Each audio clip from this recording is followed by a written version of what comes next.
गीता अध्याय 1 श्लोक 21 एंड 22। अब इस श्लोक में अर्जुन अपनी बात को कृष्ण से कहते हैं। अब इस श्लोक से दोनों के बीच का संवाद चालू होगा। तो अर्जुन श्री कृष्ण से कहते हैं कि हे अच्युत, मेरे रथ को कृपा करके दोनों सेनाओं के बीच में ले जाकर खड़ा कर दें, जिससे मैं यहाँ युद्ध की इच्छा से आए हुए सभी योद्धाओं को जिनसे मुझे युद्ध करना है अच्छी तरीके से देख सकूं।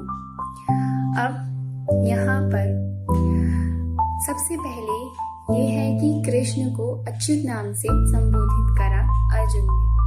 अच्युत का अर्थ होता है वो व्यक्ति जिसका कभी पतन ना हो या जो अपने भक्तों पर कृपा करने से कभी न चूके। यहाँ इस श्लोक में सबसे इम्पोर्टेंट चीज बताई है अर्जुन का इंस्पेक्शन। अर्जुन की वो दृष्टि जो क्रोध नहीं करती है, जो इंस्पेक्शन करती है, जो निरीक्षण करती है।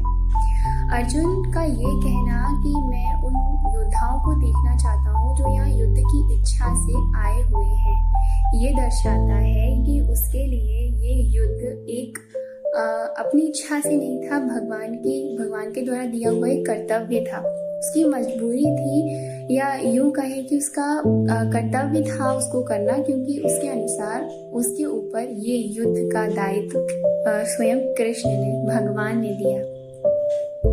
यहाँ पर हमें एक बहुत इम्पोर्टेंट लर्निंग सीखने को मिलती है।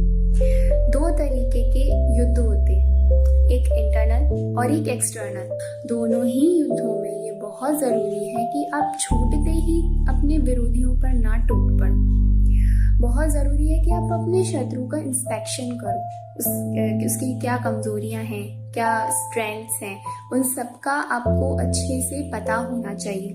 अब जैसे इंटरनल युद्ध को, अपने इंटरनल शत्रु होते हैं, जैसे अपना काम, क्रोध, जिससे भी आपको लड़ना है, आपको उसको सबसे पहले समझना होगा।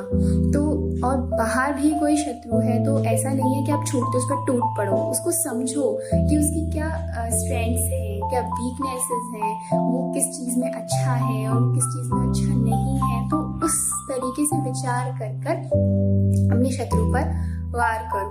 तो मेन इम्पॉर्टेंट लर्निंग इस श्लोक की यही है कि आपको जिससे भी लड़ना हो उसे अच्छे तरीके से पहचान लेना।